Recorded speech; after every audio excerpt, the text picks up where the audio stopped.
명랑 시사 이승원입니다. 안녕하세요. 12월 28일 올해의 마지막 월요일 이승원의 명랑시사입니다. 피로는 간 때문이라는데 반백년 가까이 살면서 이렇게 피곤하지 않은 연말은 처음이네요. 저만 그런 건 아니겠죠? 이게 다 코로나가 바꾼 일상입니다. 결국 오늘까지였던 수도권 거리두기 2.5단계도 엿새 더 연장됐습니다. 그리고 저희 명랑시사에도 그 여파가 미쳤네요. 다음 주까지는 이승원 MC가 잠시 자리를 비우게 됐습니다.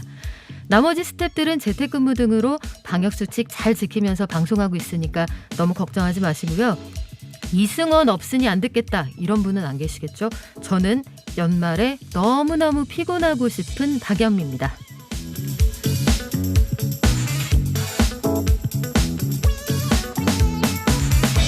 오늘의 핫 이슈를 전격 분석하는 뉴스 로우킥, 오늘 메인 메뉴로 준비했습니다. 그리고 편창흠 국토교통부 장관 후보자에 대한 인사청문 경과보고서 야당의 반발 속에 채택이 됐죠.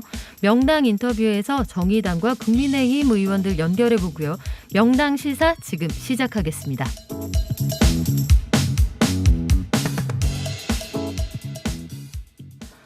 네. 전 세계로 확산하고 있는 영국발 코로나19 변이 바이러스, 결국 우리나라에도 유입이 됐는데 지난 22일이었습니다.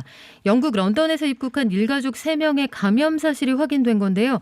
자세한 내용 이대 목동병원 호흡기내과 천은미 교수님 연결해서 알아보죠. 교수님 안녕하세요.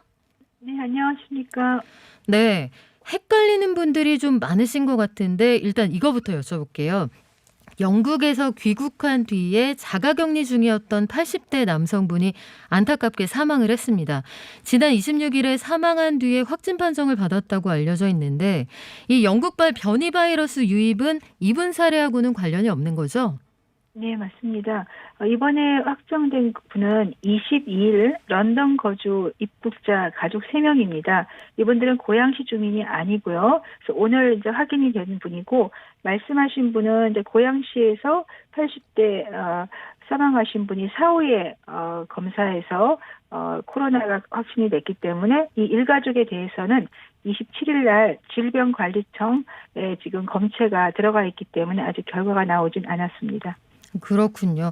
방역당국에서도 일가족이 탑승한 기내에서 혹시 감염된 게 아니냐, 이 전파 가능성을 우려하고 있다는데 함께 비행기 타고 적어도 10시간 이상 날아오게 되잖아요. 이분들에 대한 추적 조사는 제대로 이루어지고 있는 건가요? 네, 아마도 하실 것 같습니다. 왜냐하면 기내에서는 대부분 마스크를 잘 쓰는 경우에는 감염이 되지 않지만 식사를 할 때라든지 화장실에서 마스크를 벗는 경우에 감염 사례가 있었습니다. 그렇기 때문에 같이 비행기를 타고 온 경우에는 근접거리에 있는 분들은 당연히 검사를 받으셔야 될 것 같고요. 그리고 그렇지 않더라도 전체적으로 한번 확인을 할 필요는 꼭 있다고 생각합니다. 그렇군요. 오늘 사실 이슈가 된 거는 변이 바이러스입니다. 변종이라는 말은 틀렸다. 제가 제대로 알고 있는 건가요, 교수님? 네. 변종과 변이가 사실 이 국어학적으로 조금 다른데요. 그냥 저는 변이라고 조금 말씀을 드려도 괜찮을 것 같고요. 이게 그러니까 일반인들이 그냥 조금 우리가 코로나 바이러스에 있는 유전자가 일부가 변이가 됐다고 생각하시면 될 것 같습니다. 그렇군요. 변이 바이러스가 전염력이 최대 70% 강하다. 그래서 변이 바이러스가 퍼지면 훨씬 더 무서운 상황이 벌어지는 거 아니냐. 이런 보도 때문에 걱정하는 분들이 많은데요. 기존 바이러스하고는 어떤 차이점이 있는 건가요? 네, 최근에 영국이 봉쇄령을 내렸는데 불구하고 확산세가 무섭게 증가하고 있습니다. 그 이유가 11월 중순부터 유행한 이 변이 바이러스 때문인데요.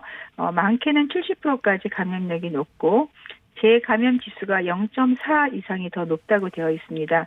또한 감염을 잘 시키다 보니까 쉽게 아이들도 감염이 되는 그러한 문제도 좀 있다고 되어 있고, 또 하나 문제는 이 바이러스가 변이가 많이 됐기 때문에 혹시 백신이 무력화되지 않느냐 하는 데한 이런 걱정도 좀 있는 것으로 알려져 있습니다. 네, 저도 그게 걱정이에요, 교수님. 백신을 우리가 정말 어렵게 언제쯤 들여오겠다 여기까지 알려져 있는데 혹시 변이 바이러스가 나타나면 어렵게 도입을 하기로 한 기존의 백신이 쓸모 없어지는 건 아닌가 이렇게 걱정이 되기도 하거든요. 네. 하지만 지금까지 백신이 개발된 그러한 모더나, 파이자 백신에 대한 그 개발하신 분들은 이 백신이 9개 정도가 변이가 되어 있지만 이미 백신은 전체 이 스파이크 단백질에 대해서 어떤 그런 면역을 갖고 있기 때문에 백신이 무력화되진 않을 것이다. 만에 하나 그럴 가능성에 대해서는 지금 검사를 하고 있기 때문에 다음 주 정도면 결과가 나올 것으로 생각하고 낙관적으로 생각하고 있다고 합니다. 우리 정부가 영국발 항공편 운항 중단을 일단 내년 1월 7일까지 일주일 더 연장하기로 했는데 정치권의 의견이 좀 갈리는 것 같습니다. 하태경 국민의힘 의원을 비롯한 일각에서는 일본처럼 외국인 입국을 당분간 전면 금지하자 이렇게 주장을 하고 있는데요. 또 어떤 나라는 선별적으로 하기도 하고 우리는 어떤 의견에 따라야 할지 좀 헷갈리는데 교수님 의견은 어떠세요? 네, 가장 효과적인 것은 전체 입국을 막는 것이겠죠. 하지만 우리 정부 당국의 방침은 입국은 제한하지 않겠다는 것이고 그렇다면 들어오는 것을 좀 더 철저하게 막아야겠죠. 그래서 영국뿐 아니라 영국을 거쳐오는 유럽, 미주행 비행기에 대해서는 들어오는 때 PCR 음성 검사서를 갖고 들어오고 당일 입국 시에 공항에서 PCR 검사를 진행을 하고 격리 해제 전에 PCR 검사 세 차례 검역을 하게 되면은 조금 더 촘촘하게 방역이 되지 않을까 생각합니다. 네, 국내 코로나 상황도 좀 짚어보겠습니다. 오늘 신규 확진자 수가 808명, 이틀째 1000명 아래인데 이게 검사 수가 줄어서 모수가 줄어서 나타난 숫자인가요?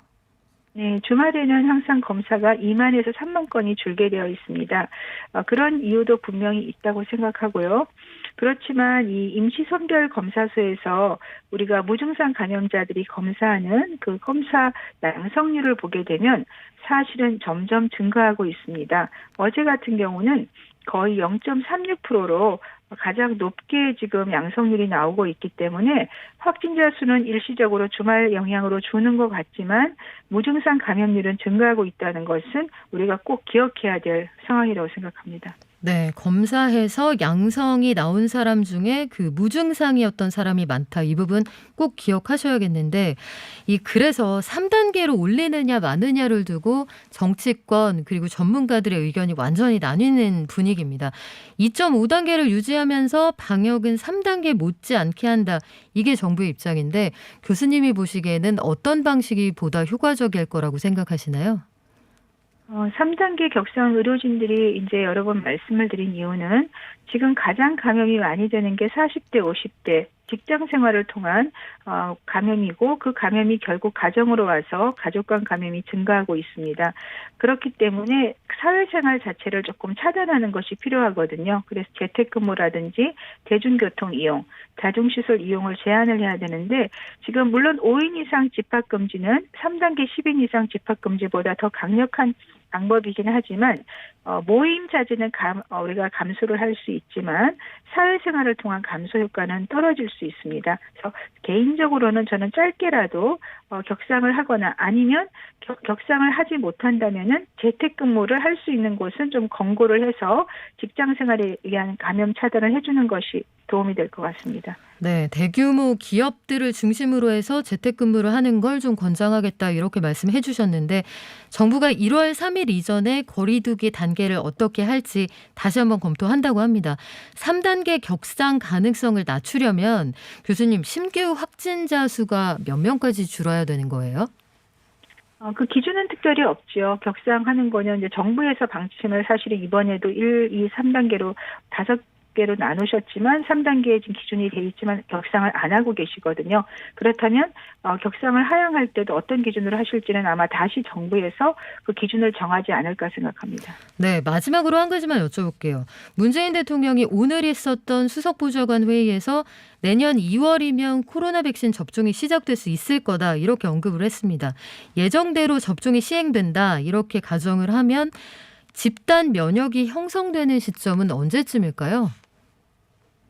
보통 우리가 지금 다른 나라 같은 경우는 12월부터 접종을 하고 있고 우리나라는 2월부터 접종을 순차적으로 진행을 해서 내년 하반기까지 접종을 하겠다고 하셨습니다. 그렇지만 여름까지는 이 접종이 끝내줘야지 우리도 가을부터 일상생활로 돌아갈 수 있거든요. 그래서 지금 그런 예방접종의 도우즈라 그러죠. 예방접종의 그 확보량도 조금 더 올려야 될 것 같고요. 그리고 접종 시기도 저는 조금 더 땡겨서 가능하면 2, 3개월 이내에 동시 접종을 통해서 집단 면역을 형성을 하는 것이 꼭 필요하다고 생각합니다. 네, 오늘 말씀 고맙습니다. 지금까지 천은미 이대 목동병원 교수였습니다.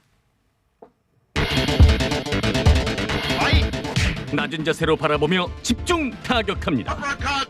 뉴스 로우킥. Yoga fire.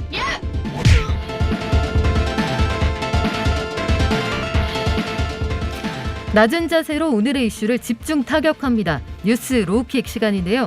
원래는 뉴스 로우킥이 북적북적하잖아요. 오늘 참 단출합니다. 그래도 한결의 김한 기자, 일당백 제가 믿어도 되죠? 네, 고립무원은 아닌지 모르겠습니다. 네, 지금 TBS 유튜브 채널에서도 보이는 라디오로 함께 하실 수 있고요. 저희 외롭습니다. 함께 해주시죠. 여러분 의견도 기다립니다. 무료로 이용할 수 있는 TBS 앱, 짧은 문자 50원, 긴 문자 100원이 드는 샵 0915, 0951이죠. 0951, 95.1MHz 많이 보내주세요. 그러면 오늘의 이슈 문 열겠습니다. 내일 이르면 2차 개각 있을 수 있다. 이런 얘기 나오잖아요. 네. 김원 기자가 보시기에는 이 윤석열 검찰총장의 직무복귀 사태를 수습할 카드로 2차 네. 개각을 한다. 이러면 한 적어도 중폭이 될 거다. 이런 얘기 나오는데 전망이 어떠세요? 시기나 폭에 대한 전망은 좀 엇갈리고 있는데요. 일단 이제 한 4개 안팎의 부처에 대한 개각과 청와대, 그러니까 대통령 비서실장과 김상조 정책실장을 핵심으로 하는 청와대에 대한 인적 쇄신이 있을 거다. 이거를 이제 오늘 아침 일간지들이 일제히 보도를 했고요. 일단 뭐 개각은 기정사실일 것 같은데 폭이 어느 정도 될지 뭐 이런 부분들은 조금 지켜봐야 될 것 같습니다. 네, 아직 모르겠다는 말씀이죠?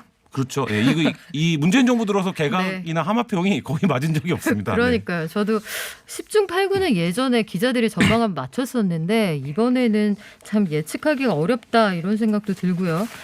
아무래도 가장 이목이 집중되는 건 역시 추미애 장관이 교체되느냐, 언제 교체되느냐, 후임은 누가 올 거냐 이 부분 아니겠어요? 네. 법무부 일각에서는 어떤 얘기가 나오나요? 일단 본인은 사의 표명을 했는데 지금 이제 징계가 윤 총장의 주장이 받아들여지면서 사실상 이제 징계를 하고 이제 본인은 물러나겠다는 의사를 밝혔던 건데 조금 스텝이 꼬여버렸죠. 그리고 오늘 이제 뭐 이따가 얘기하겠지만 공수처장 후보 추천위원회에서 후보를 최종적으로 압축을 하면서 어쨌든 뭐 검찰 개혁이라고 이른바 일컬어지던 과정들에 대한 소임은 다 했으니 물러나시는 게 아니냐 이런 전망이 지배적이었는데 뭐 페이스북에 글을 올린 걸 두고 또 어떤 언론들은 본인이 유임을 원하는 게 아니냐 아직 그날이 오지 않았다라는 의미라고 한다면 추 장관 인스펙 네, 뭐 이런 얘기도 나오고 있는데 지금 뭐 언론들은 구체적으로 박범계 더불어민주당 의원 그리고 검사 출신이죠 소병철 민주당 의원 정도를 후보군에 올려놓고 얘기를 하고 있는 상태이긴 합니다. 그렇군요. 박범계 의원 얘기가 계속 나왔단 말이에요. 네. 이 하마평에 계속 올랐던 인물인데 법무부 장관 후보로 거론되기는 했습니다만 이게 꽃길만은 않을 거란 말이죠. 본인이 원해서 올지 그렇다고 관료 출신이 이 상황을 수습할 수 있을지 잘 모르겠는데 박범계 의원이 법무부 장관으로 올 가능성은 어떻습니까? 일단 뭐 이 정부에서 추진했던 검찰 개혁에 그 한 스피커로 큰 스피커로 활약을 하셨던 분이기 때문에 그렇죠. 그러니까 전체적인 어떤 연장선상 측면에서 보면 이제 임기가 1년 좀 넘게 남았는데 그 지점의 관리 측면에서 보면 뭐 박범계 의원이 할 수도 있겠다. 당내 인사들 중에서는 뭐 네. 이런 생각도 드는데 그러니까 이분이 어쨌든 뭐 정치적으로 호불호가 분명하신 분이고 지금까지 법무부와 검찰의 갈등 국면에서 한쪽의 입장을 주로 이제 치우쳐서 옹호를 하셨던 분이라 그런 부분에서 사실 이번 법무부 장관 같은 경우에는 검찰 조직과의 어떤 검찰 조직을 수습하는 역할 그리고 검찰 조직을 좀 추스리는 역할을 해야 되는데 그런 부분에서 어떤 메시지 시그널이 될 거냐 이런 부분에서는 좀 평가가 엇갈리고 있는 것 같습니다. 그렇다면은 어떤 법무부 장관이 오느냐, 출신이 어디냐에 따라서 정부가 강공 드라이브를 이어갈지 검찰과의 관계 개선을 모색할지 좀 파악해 볼 수가 있을 것 같은데 청와대 참모진 개편도 관심거리입니다. 일단 노영민 비서실장을 비롯해서 다수가 교체 대상이 될 수도 있다 이런 얘기가 나오는데 노영민 비서실장은 다주택 논란에 휘말리면서 사실 대통령에게 네. 부담이 좀 됐다 이런 평가도 있었고 본인이 그래서 그만두겠다는 의견도 냈었잖아요.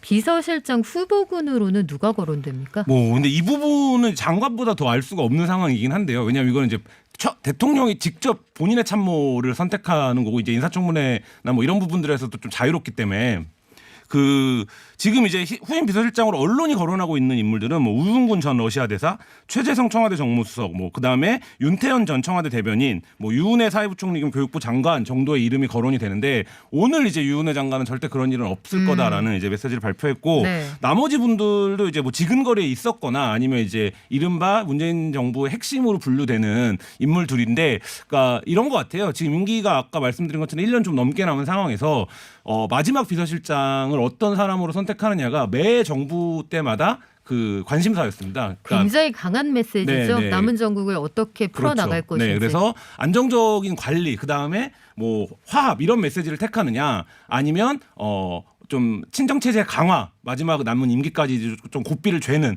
이런 인물을 택하느냐, 이제 그 선택에서 지금 뭐 이름들이 좀 엇갈리고 있는 것 같습니다. 그렇군요. 특히 그 부동산 정책에 관심이 많습니다. 아마 대부분 청취자들도 부동산 정책이 앞으로 어떻게 될 거냐, 그리고 내년 그 재보선도 결국 서울시나 부산이나 부동산 정책 관련해서 이게 당락을 가를 사안이 될 거다 이렇게 보는 분들이 많으실 텐데, 김상조 정책실장은 어쨌든 청와대의 대표적인 경제통이란 말이죠.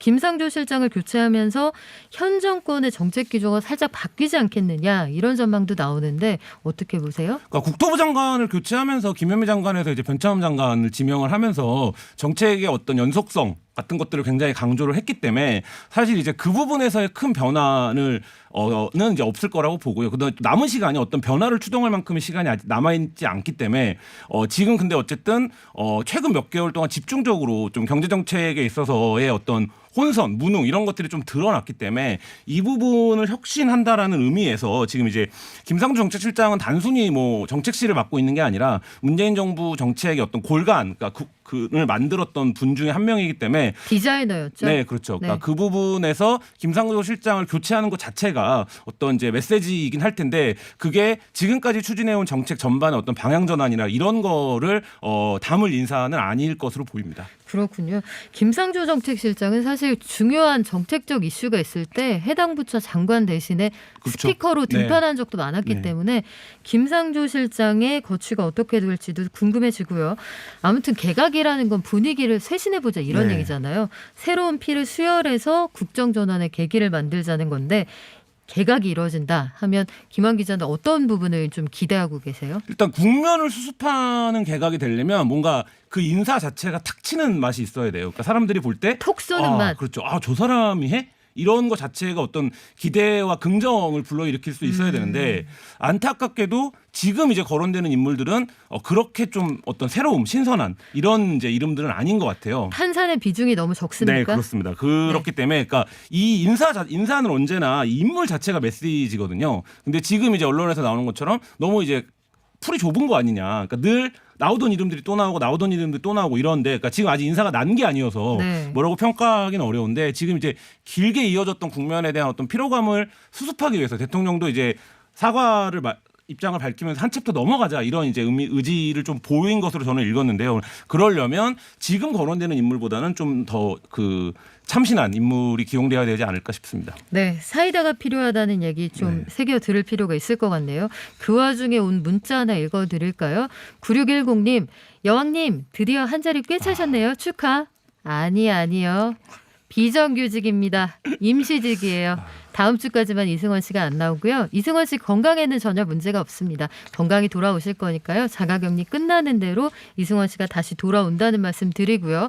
9414님 감사해요. 박연미 씨 일주일 방송이지만 응원드려요. 2주일이에요. 다음 주까지 제가 있습니다. 다음 이슈로 넘어가 볼게요. 네. 오늘 여론조사 결과 또 나왔습니다. 네. 이거 주간 단위로 하는 거라 시계열로 비교가 가능해서 더 의미가 있는 건데 네. 문재인 대통령의 지지율이 여당이 보기에는 좀 걱정스러운 수준으로 나왔다면서요. 네. 그러니까 마의 40%라고 불렀었는데요. 이 40% 구간에서 한참이 빠졌습니다. 오늘 36.7%가 나왔는데요.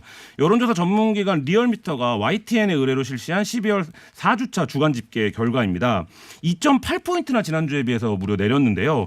그러니까 매우 잘함이 21.8%였고 잘하는 편이다가 이제 14.9%였습니다. 주목할 건 이제 부정평가가 전주보다 2% 상승해서 출범 후 최고치를 기록했다라는 점인데요. 긍정평가는 2.8%나 떨어졌습니다. 그러니까 이 결과를 놓고 보면 최근에 뭐 계속 완만한 하락세이긴 했지만 조금 이제 아까 말씀하신 대로 주간 단위 조사에서 2% 이상 빠졌다는 건 네. 굉장히 좀 많이 빠졌다 이렇게 볼 수 있을 것 같습니다. 이게 시계열로 앞서도 말씀드린 것처럼 추이를 볼 수 있기 때문에 이 숫자가 만만치 않다 이런 평가들이 나오는 건데 문재인 대통령의 지지율이 취임 후에 가장 낮았던 수치하고 네. 동일한 타이 기록이란 말이죠.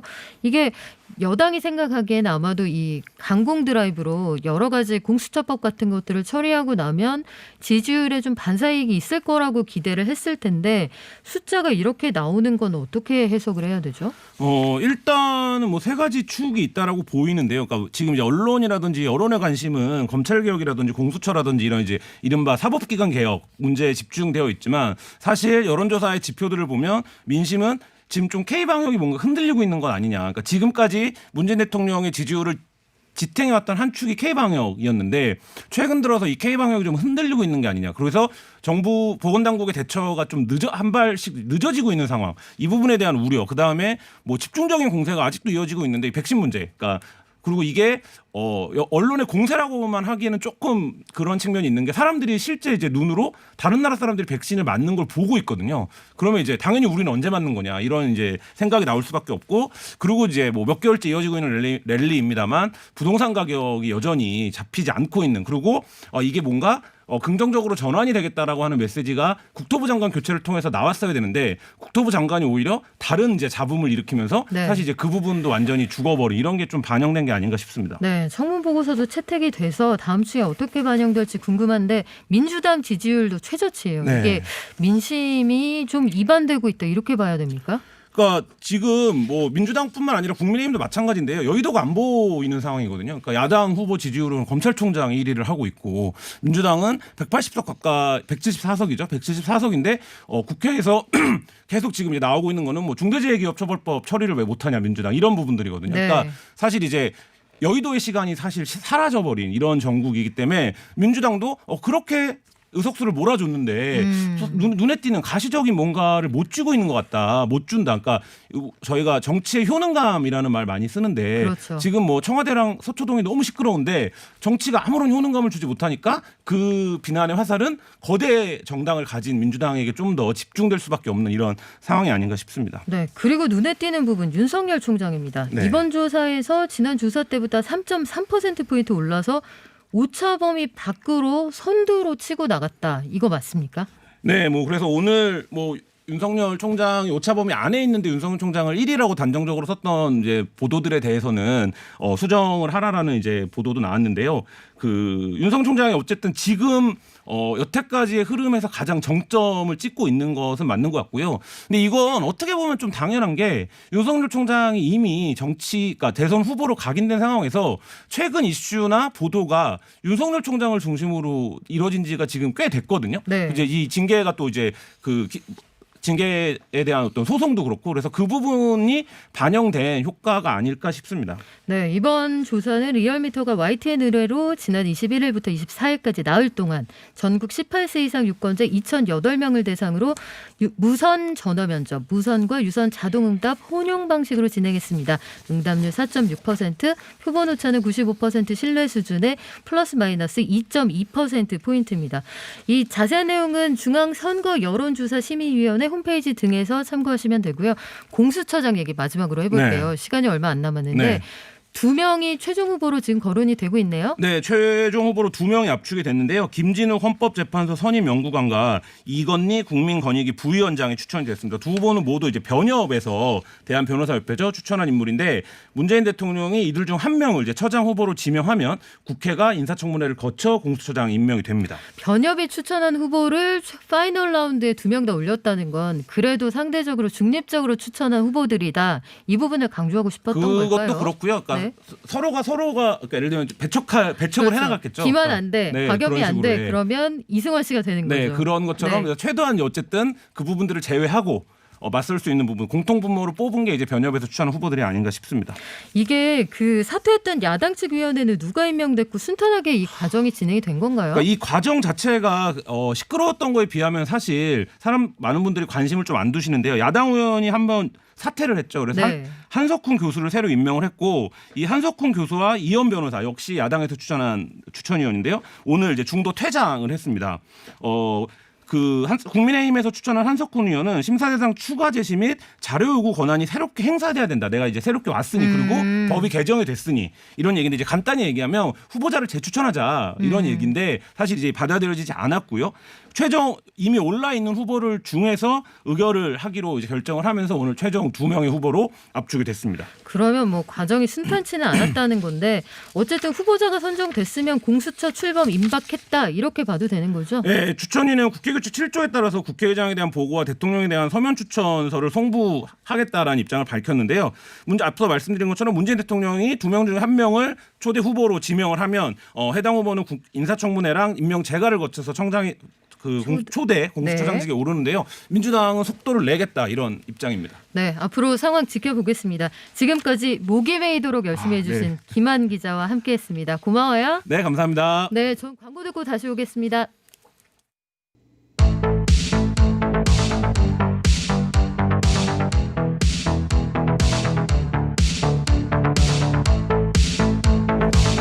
오늘 변창흠 국토부 장관 후보자의 청문 보고서를 여당이 단독 처리했습니다. 이와 관련해서 그리고 여러 가지 정치 이슈들에 대해 정의당의 입장은 어떤지 정호진 수석 대변인과 전화 연결해서 자세한 얘기 들어보겠습니다. 대변인님 안녕하세요.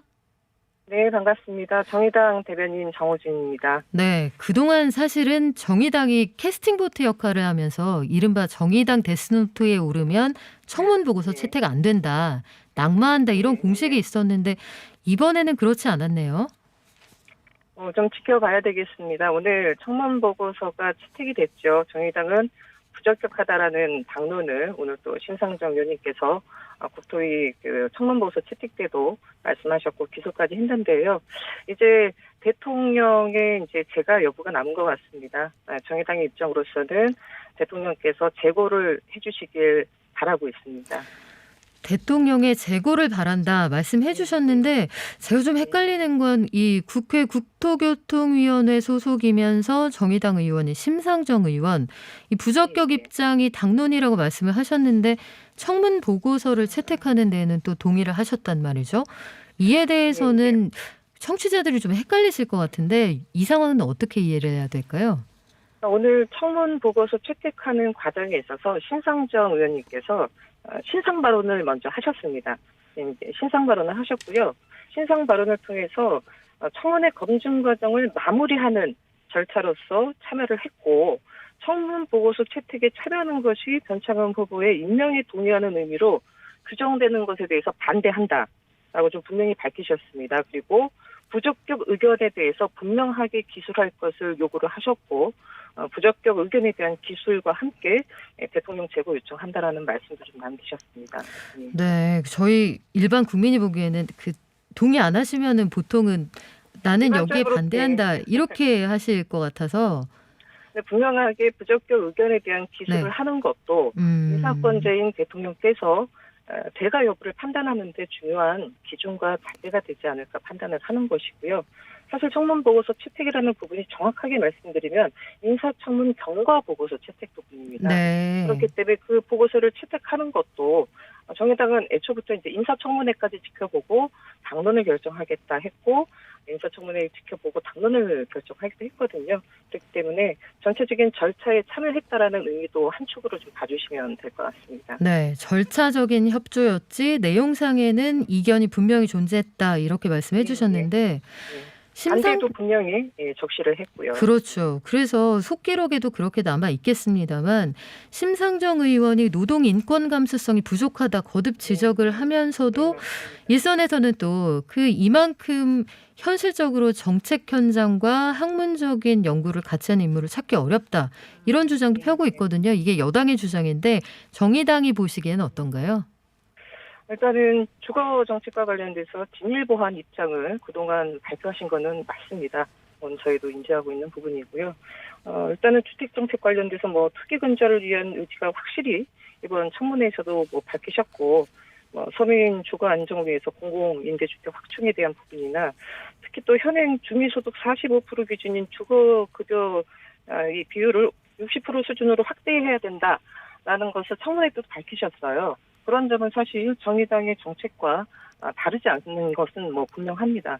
근데 사실 그동안 정의당이 인사청문회 과정에서 사실 정책 검증을 굉장히 중시해온 정당입니다. 네. 많은 분들은 아실 텐데요.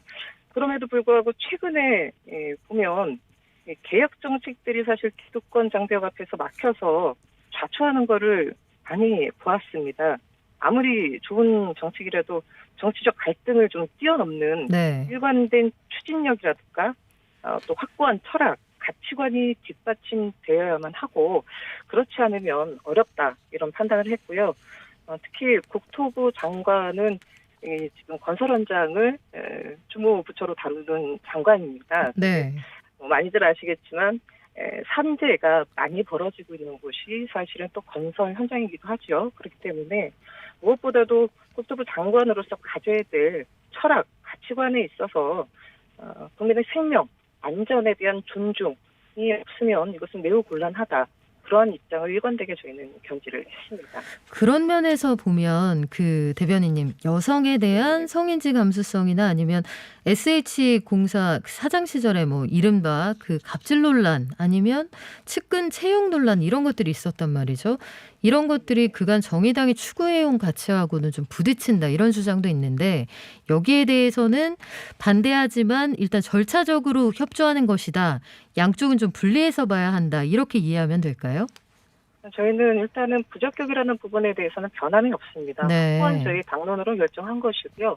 청문 보고서 채택이라는 이 절차 과정에 있어서 저희가 청문회 과정에 대한 마무리에 대한 부분으로 했고 청문 보고서 채택에 참여하는 것이 이 청문회 그 인사에 대한 찬성이 분명히 아님을 명시했다라는 부분을 말씀드리면 될 것 같습니다. 네, 이건 좀 다른 질문인데요. 그 네. 추윤 갈등 정국이 근 1년여가 지속이 됐습니다. 국민의힘하고 더불어민주당이 워낙 으르렁대다 보니까 정의당의 목소리가 상대적으로 크게 들리지는 않았는데 윤 총장을 탄핵해야 한다. 이런 의견이 여당 일각에서 나오고 있어요. 물론 당내 의견도 나뉩니다만 정의당이 보시기에는 이 의견 어떻게 수용 가능성이 있을까요?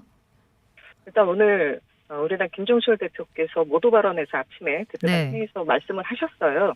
뭐라 말씀하셨냐면 무모한 주장이고 정권과 검찰의 대립 양상에 지친 국민들의 눈살을 찌푸리게 하는 주장이다라고 분명히 좀 밝히셨습니다. 그리고 뭐 다행인 것 같습니다만 더불어민주당 내에서도 김두관 의원의 이 탄핵 주장에 대해서 크게 동요하는 분위기가 없고요. 도리어 신중론이 더 우세한 게 아닌가 이렇게 좀 보여지더라고요. 네. 그리고 이제 뭐 김두관 의원께서 말씀하셨듯이 검사와 관련된 탄핵 소추의 권한이 국회에 있습니다. 과반수 이상 동의하면 그 절차가 성립되는 것은 맞습니다만 그렇게 해서 헌법재판소로 간들 이게 과연 통과될 것인가라고 봤을 때 아닐 것이다라는 게 상당히 현재까지 많은 분들이 갖고 있는 중론인 것 같고요. 네. 일단은 이 부분과 관련돼서 중진 의원인 김두관 의원이 모르지는 않을 것이라고 생각합니다. 예. 아마도 좀 이번 판결과 관련돼서 문제의식을 갖고 있는 지지층에 대한 결집을 생각하는 것이 아닌가 싶은데 이런 주장을 사실은 할 수는 있습니다만 네. 계속 반복적으로 말씀하시게 되면 김두관 의원이 어떤 생각을 갖고 있는지 모르겠지만 다른 또 생각이 있는 것이 아닌가 이런 의구심을 또 만들지 않을까라는 또 생각을 하게 됩니다. 다른 어떤 생각일까요? 여러 가지 꿈들이 있지 않겠습니까? 정치인들이 갖고 있는 네. 그런 쪽으로 해석해 주시면 되지 않을까 싶습니다. 말씀드렸듯이 뭐 그런 의구심들이 네. 일고 있는 것도 이미 언론에 보도된 바가 있고요. 큰 꿈을 꾸고 있는 게 아니냐 하는 오해를 부를 수도 있다 이런 말씀 해주셨는데 이 마지막으로 오늘로 고 김용균 씨의 어머니 김미숙 씨가 중대재해기업처벌법 제정을 촉구하면서 단식을 벌이고 계신 지 18일이 됐습니다. 동조해서 함께하는 분들도 늘어나고 있잖아요. 정의당도 열심히 힘을 보태고 있는 걸로 알고 있는데 어제는 대한건설단체 총연합회에서 입법 중단 탄원서를 국회에 냈고요. 현장에 여당 의원들이 갔을 때 이 김용균 씨 어머니가 다른 법은 단독으로 처리하는데 왜 이건 안 되나요? 왜 야당이 필요한가요? 이렇게 물었습니다. 이에 대해서 정부는 어떤 입장을 내놓아야 될까요? 중대재해기업처벌법은 노사 문제로 치부할 수 있는 법도 아니고요. 정의당이 재계와 싸우겠다고 하는 법도 아닙니다. 이 법은 정말 쉽게 말씀드리면 일터에서 죽어가는 국민들을 좀 막자. 하루에 6,7명, 연간 무려 2,400명의 국민들이 산재로 지금 돌아가시고 계세요. 죽고 있는데 이것을 법으로 좀 막아야 되지 않겠냐라는 게 이 법의 취지입니다. 그리고 일단은 정부에서도 의견서를 제출하는 것으로 아는데요. 문재인 정부가 내세우고 있는 가장 중요한 가치가 사람이 먼저입니다. 저는 단언컨대 중대재해기업처벌법을 담고자 하는 예를 들어서 생명과 안전에 대한 존엄을 이제 우리가 법 테두리 안으로 만들자고 하는 것은 네. 문재인 정부의 사람이 먼저다와 전혀 다를 바가 없는 동일한 가치라고 보고요. 그런 정부가 보다 적극적으로 나서서 정부 여당이 적극적으로 나서야 됨에도 불구하고 나서지 않고 있고 특히 오늘로써 지금 임시회가 소집된 지 19일이 지났습니다. 그런데 아직도 중대재해기업처벌법 제정과 관련된 본회의 일정을 언제 처리할 것인지 확답을 하고 있지 않습니다. 특히나 지금 단식 18일째고요. 네. 그 부분이 정말 너무나 절박하고 간절한 심정으로 농성을 이어가고 있습니다. 이 농성을 한들 용균이가 살고 한비 씨가 사는 법이 아니에요. 대신 그 외에 다른 국민들이 더 이상 일터에서 죽지 않게 해달라는 너무나도 지극히 국민으로서 요구해야 될 당연한 부분인데 아직까지 국회에서 지금 어떠한 응답도 없다라는 부분에 있어서 참으로 안타깝고 가슴 아프기까지 합니다. 지금 김용균 씨 어머님 김미숙 씨 단식이 길어지고 있는데 날씨가 춥잖아요. 건강 상태는 괜찮습니까? 건강 상태가 좋지 않습니다. 하루하루 굉장히 안 좋아지고 있고요. 담당하시는 의료진은 당장이라도 단식을 중단해야 된다라고 권고하고 있는데 국회에서 본회의 일정도 안 나오고 있는데 아무리 저희가 설득을 한들 지금 정말 정신력으로 간절함으로 지금 버티고 계신다고 봐주시면 될 것 같습니다. 그런데 이렇게 그 현장에 나가 계신 어머님 말고 정의당과 여당 의원들 간에 그동안의 교류가 분명히 있었을 텐데 물밑에서 만나서 대화를 나누신 경험이라든지 아니면 여당의 어떤 기류 같은 것들을 파악할 수 있는 방법도 있지 않나요? 설득하신다거나. 일단은 지금 법안 자체가 법사위에 4개 법안이 올라와 있습니다. 민주당 법안이 3개고 그다음에 국민의힘 법안 하나, 정의당 우리 강미 의원 법안이 하나가 있습니다. 네. 지난번에 24일이었죠. 예, 맞습니다. 24일 날 법사위 법안 심사 소위가 처음 열렸고 저희는 법사위원이 없는 관계로 강은미 의원께서 참관을 하셨어요. 참관을 하시고 네. 전체 회의를 지켜보고 마지막에 왜 이 법이 통과가 돼야 되는지 제정돼야 되는지 이제 간절한 호소의 네. 발언으로 있었는데요. 충분히 노력을 하셨다는 의미로 제가 이해를 하고요. 지금까지 정호진 수석 대변인께 좋은 말씀 들었습니다. 오늘 말씀 고맙습니다. 네, 고맙습니다. 네, 3부 관계자들 시간에는 그 전격 분석이 이루어질 텐데요. 무엇에 대한 전격 분석일지 기다려 주시고요. 저는 잠시 후 3부에 돌아오겠습니다. 이승원입니다. 명랑시사 이승원입니다. 명랑 이승원입니다. 명랑시사 이승원입니다. 명랑시사 이승원입니다.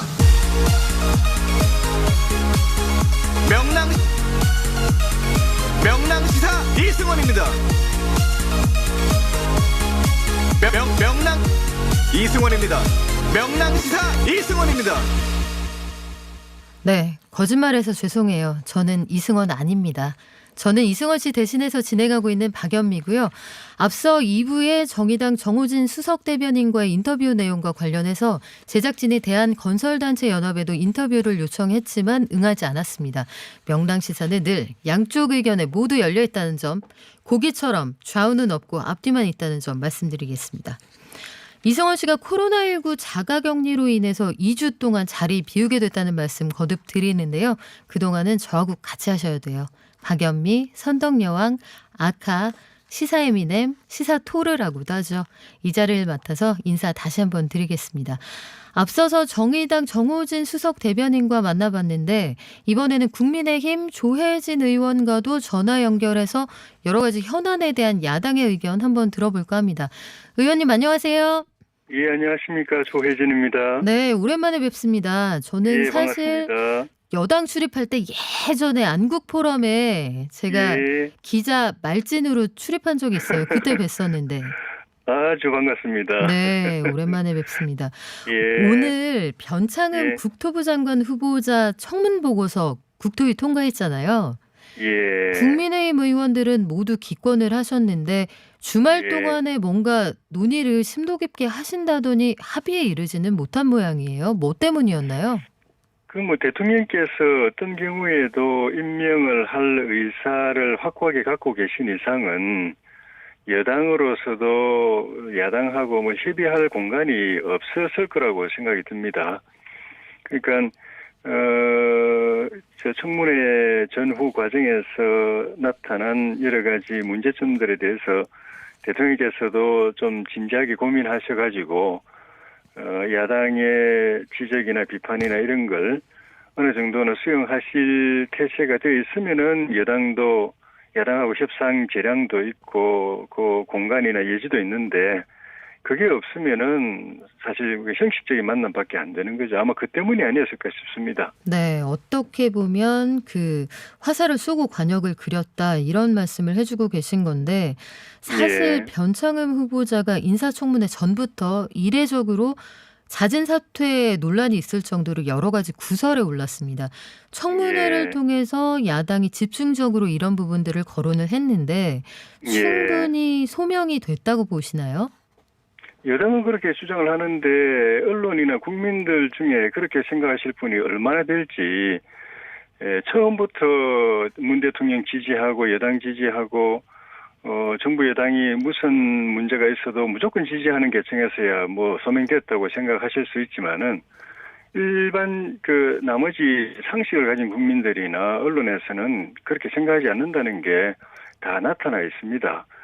그러니까 오히려 변창흠 후보가 스스로 만들어낸 문제들에 대해서 소명하는 과정에서 더 큰 문제가 생겨가지고 또 소명해야 되고 또 해명해야 되고 또 변명해야 되는 그런 악순환을 반복을 해서 네. 청문회가 본인이 스스로 나는 이건 오해다.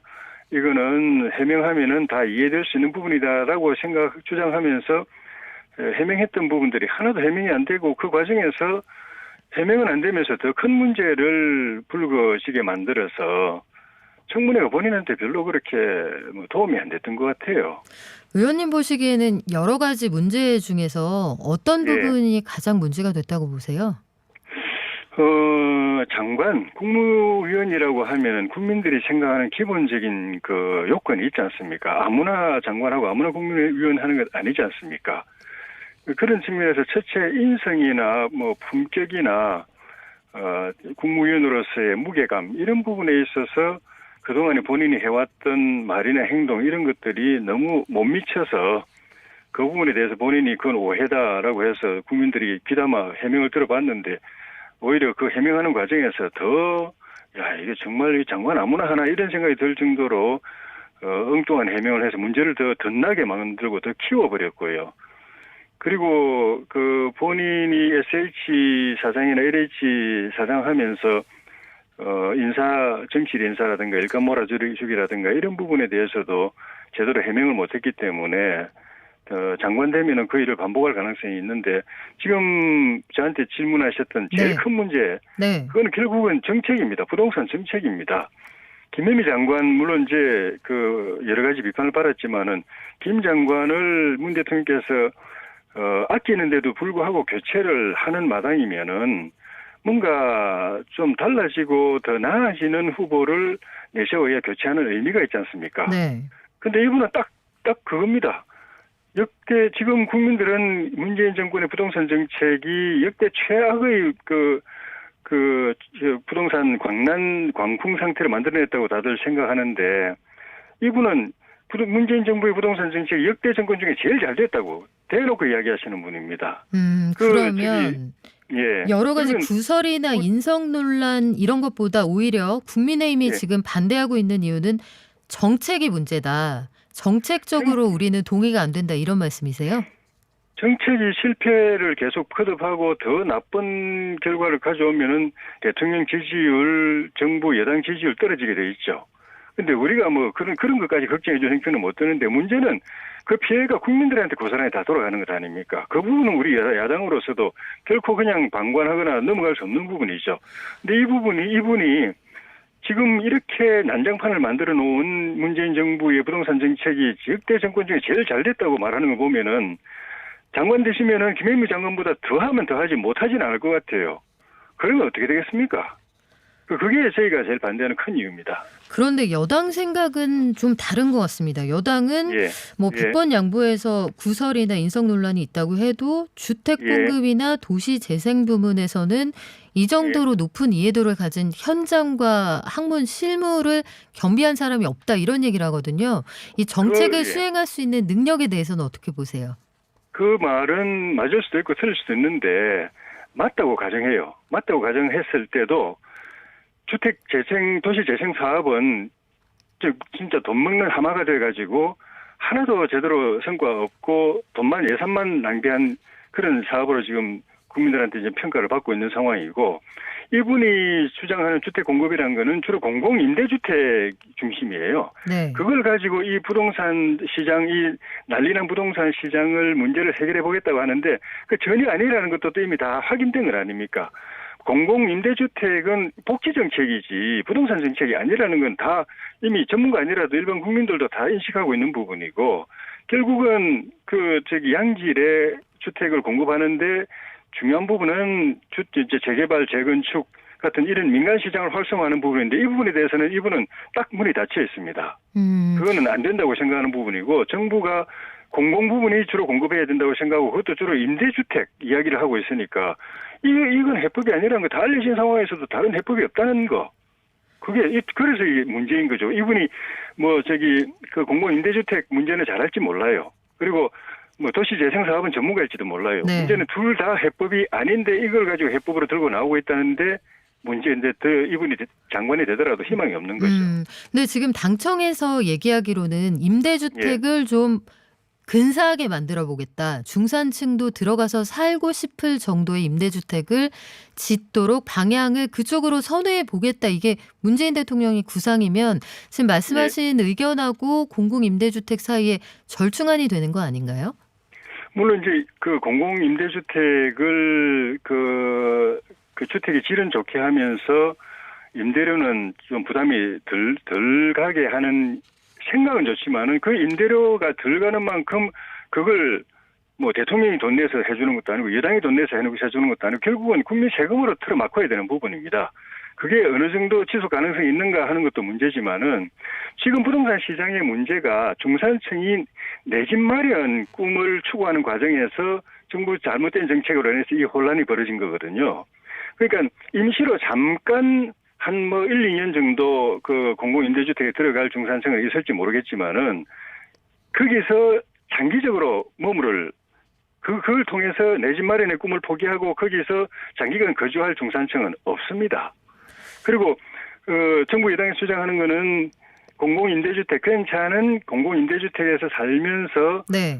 다음에 내 집 마련, 내 집 살 그런 자금 여력을 저축하는 그런 효과가 있지 않느냐라고 이야기하는데 그러려면은 공공임대주택에서 5년, 10년 살면서 한 푼 두 푼 모으는 동안에 바깥에 있는 부동산 시장이 잠잠해야 됩니다. 집값이 안 올라야 됩니다. 네. 근데 지금 정부 정책 때문에 몇 배씩 그냥 널뛰듯이 뛰고 있는데 5년, 10년 중산층이 공공임대주택에 살면서 돈을 한 푼 두 푼 모아가지고 집 살려고 하는 나서는 순간에 그 사이에 집은 몇 배로 뛰어 올라가 있어가지고 그건 그 내 집 마련 꿈의 디딤돌 사다리 기능을 전혀 못한다는데 문제가 있고 그래서 중산층이 그 길은 안 간다는 게 문제의 핵심인 거죠. 의원님 그런데 만약에 한 30년씩 살게 해서 내 집을 살 필요가 없게 만든다 이런 얘기가 좀 달라지지 않나요? 그러면 우리 국민들 전체가 생각이 바뀌어야 되겠죠. 나는 내 집 없어도 된다. 네. 서양에는 사실 그런 집 좀 영구 임대주택 같은 데 사는 사람들도 꽤 많이 있는 걸로 알고 있는데 그렇죠. 우리 국민들은 국토가 좁죠. 거기다가 또 토지는 쓸만한 토지는 한 30%밖에 안 되고 나머지는 다 임야죠. 인구는 많죠. 그리고 원래부터가 조상 대대로 이 땅 한 평, 내 집 이거에 대한 또 원한이 있는 DNA처럼 네. 물려받은 국민들이죠.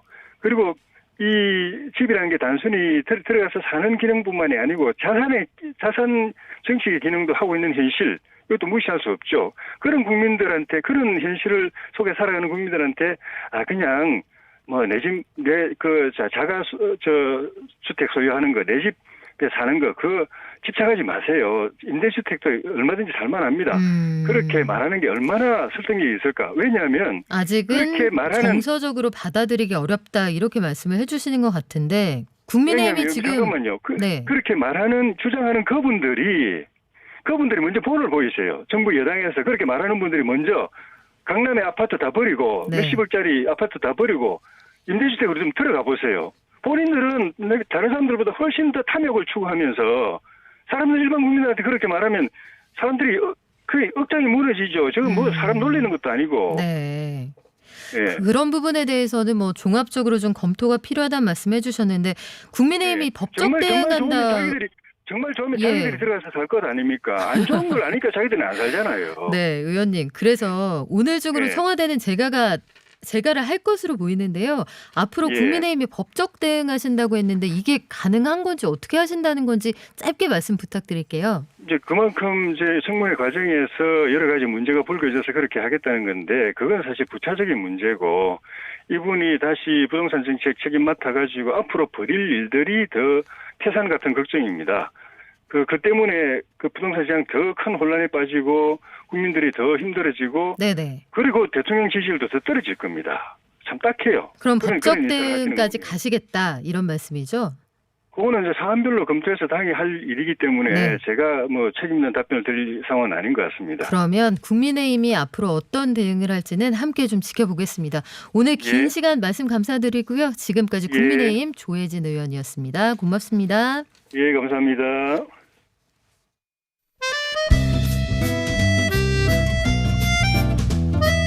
명랑시사 환경 칼럼. 지구를 지켜라. 안녕하세요. 쓰레기센터 대표 이동학입니다. 지난 12월 25일부터 전국의 아파트 단지에서 투명 페트병은 별도로 모아야 한다는 것 알고 계신가요? 분리배출을 평소에 하시던 분들이라면 느끼셨을 텐데요. 그동안 색깔 여부와 관계없이 한꺼번에 모았던 플라스틱에서 투명 페트병만 따로 모으는 통이 마련되었을 겁니다. 그동안 우리나라는 일본이나 대만 등에서 버려진 투명 페트병을 수입해서 썼는데요. 연간 22,000톤이나 수입해왔습니다. 우리나라에서도 흔히 쓰이는 것이 투명 페트병인데 다른 나라 것을 쓴다니 좀 의아하죠. 그간 우리나라는 투명 페트병과 색깔 있는 페트병을 섞어서 버렸기 때문에 별도로 다시 선별하기가 어려워 제대로 재활용하지 못했던 겁니다. 투명 페트병은 시트나 의료용 장섬유, 의류, 가방, 신발 등 갖가지 제품으로 재활용할 수 있는 좋은 소재입니다. 내가 잘만 버린다면 더 이상 수입을 하지 않아도 되고 자원을 순환시켜 쓰레기의 양을 줄일 수 있을 겁니다. 어떻게 버리냐고요? 쓰레기도 깨끗하게 버려야 하는 거 아시죠? 내용물은 비우고 한 번만 헹궈주세요. 라벨을 떼고 찌그러뜨린 다음 뚜껑을 닫아서 배출하면 끝. 아파트가 아닌 일반 주택가들의 경우엔 내년 12월 25일부터 시행이지만 페트병 전용 봉투에 잘 모아서 배출하는 습관을 지금부터 들이시면 참 좋겠습니다. 이제 투명 페트병 별도로 깨끗하게 버리는 것 잘 실천해 주시길 응원하겠습니다. 내일 뵙겠습니다.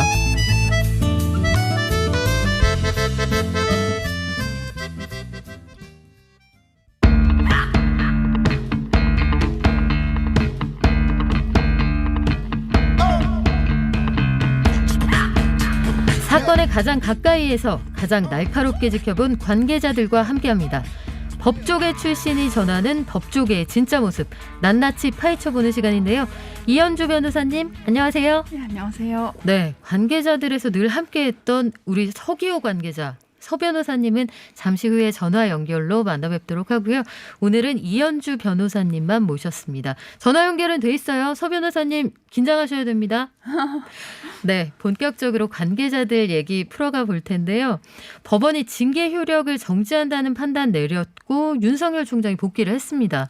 이 크리스마스 이브에 저도 보도 채널 빨간 자막이 나와서 야, 이거 향후 전국이 만만치 않겠구나 싶었는데 검찰 출신이시고 늘 날카롭게 검찰을 비판해 오신 이현주 변호사님은 이 소식 어떻게 들으셨어요? 일단은 추미애 장관이 진행해오던 추진해오던 검찰 개혁의 동력이 상당히 힘을 잃겠구나라는 우려가 들었고요. 두 번째는 이제 추미애 장관의 사표가 수리될 것으로 예상이 되니까 누가 다음 법무부 장관이 될까라는 우려가 역시 있었습니다.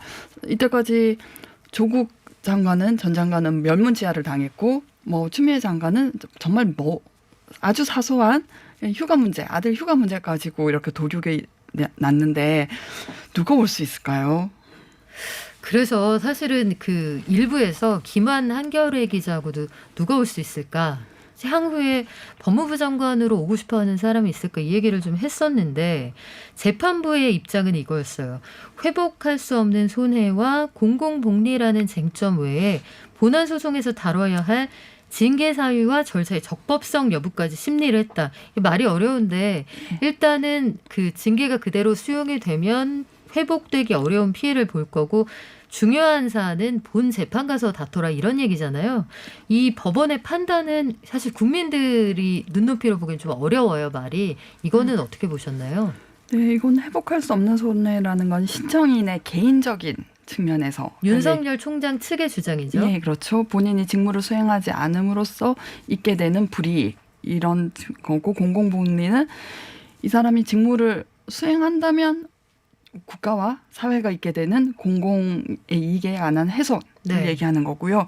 그리고 원래는 본안 청구의 이유 없음이 명백하지 않은 것이라는 요건이 있긴 있습니다. 그거 보통의 사건에서는 한두 줄 정도로 간략하게 처리하는데 이건 사건이다 보니까 본안이 받아들여질 가능성이 전혀 없는 사건인가 있는 사건인가를 아주 좀 치밀하게 검토를 한 거라고 봅니다. 재판부도 나름대로 고심을 했겠지만 이 윤석열 총장이 업무에 어쨌든 복귀를 했습니다. 그런데 복귀했다고 문제가 다 끝난 게 아니잖아요. 사실상 그 2라운드가 시작이 된 건데 징계위원회 위원장 직무대리를 맡았던 정한중 교수는 절차 위반 가지고 문제를 삼았기 때문에 항고가 필요하다 이런 입장을 냈는데요.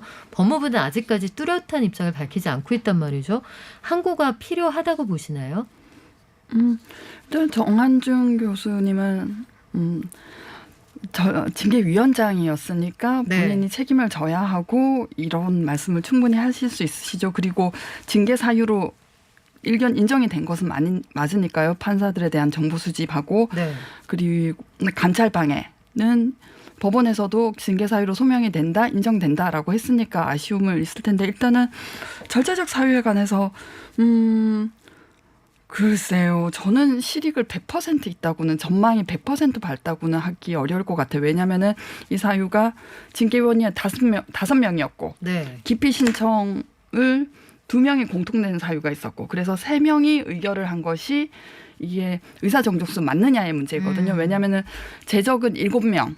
과반수가 있어야 의사가 성립하니까요. 그래서 7 중에 4명이 있어야 하는데 셋만 동의를 했으니 절차적으로 문제가 있다. 이게 3명인가 의사의 기피 의결에 참여한 3명인가 아니면 처음에 왔던 5명인가가 문제가 된 거죠.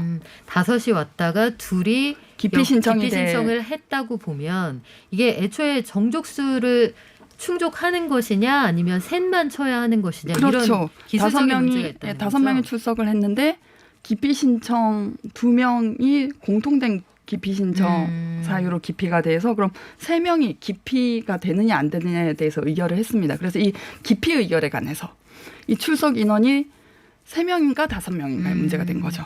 그 2명이 의사를 밝힌 것으로 봐야 할지 회의에 와서 아니면 회의에 아예 의결 과정에 참석하지 않은 것으로 봐야 할지 참 기술적인 문제인데 한편에서 이런 의견도 있단 말이에요. 문재인 대통령이 어찌 되었든 사과를 했습니다. 국민들에게도 사과를 하고 이 법원의 의견을 존중한다라고 했는데 법무부가 항고하는 건 좀 모양상 좋지 않다 이런 의견도 있거든요. 그건 워낙 법률이라는 것이 해석하기 나름이고 의견도 다를 수 있으니까 일단은 대통령은 절차적인 것에 대해서 우리가 좀 혼란을 줘서 미안하다라는 정도의 뜻이라면 제 생각은 뭐 재징계도 가능하지 않느냐. 이 하자에 대해서 하자가 있다 없다, 절차적 하자가 있다 없다라고 의견이 나뉘는 부분이라면 차라리 하자를 치유하고 재징계를 하는 것도 한 방법이지 않을까라고 이론적으로는 생각하지만 징계위원으로 나설 분이 없겠죠. 네, 뭐 쉽진 않을 것 같습니다. 법무부 장관 후임자와 마찬가지로 말씀하신 것처럼 항고를 한다면 이게 법원의 판단이 달라질까? 이게 결국은 소의 실익 그런 부분이잖아요. 그렇죠. 소송의 전망과 관련해서는 뭐 사실은 저 법원이 무슨 법원의 판사들이 진공 공간에서 재판을 하는 건 아니거든요. 이 사회에서 가치관이 형성되고 또 살아온 배경에서 네. 정치적 시각도 결정되고. 근데 제가 보는 한은 그렇습니다. 지금 판사들이 일단은 이 정부 들어서 사법농단이 수사되면서 100여 명의 판사가 검사한테 불려가서 조사를 받았는데 거기에 대해서 이 정부에 대한 반감이 있고요. 그리고 공수처가 추진되는 데 대한 것도 있고 네. 그리고 검찰 조직에 대한 두려움도 있습니다. 두려움이요? 예.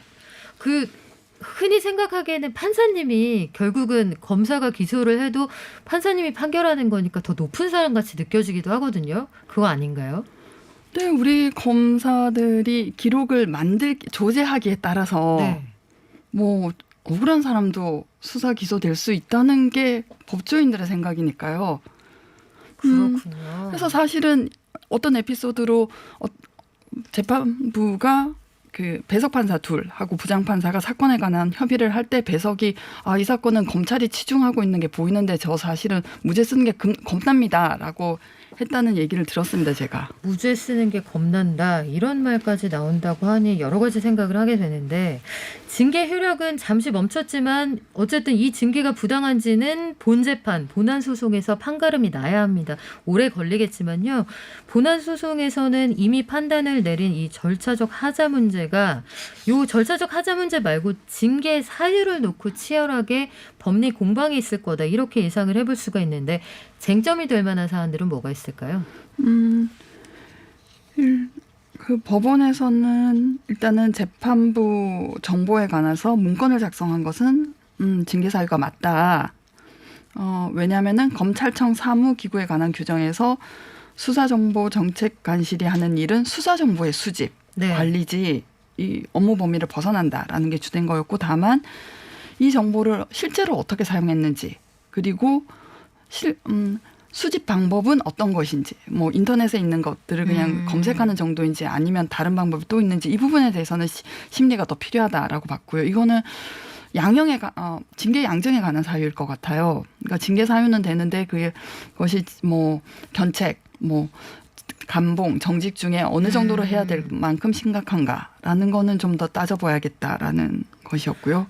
그리고 한동훈 검사장에 대한 감찰 방해도 일단 인정됐죠. 네. 왜냐하면은 대검 감찰본부가 수행하고 있던 사건을 대검 인권부에 던져줬는데 대검 인권부는 감찰 권한도 없고 그리고 수사 권한도 없는. 원래 그 일하는 데가 아니죠, 거기. 그렇죠. 그러니까 이게 왜 중요하냐면 감찰 때 불응하면 협조하지 않으면 이거 자체가 또 다른 징계 사유가 되고 그리고 대검 감찰본부는 조사를 하면서 서울중앙지검 검사 직무대리 권한이 있기 때문에 곧바로 피의자 신문조서를 작성해서 입건할 수 있는데 대검 인권부는 그런 권한이 없어서 이런 인정된다고 했습니다.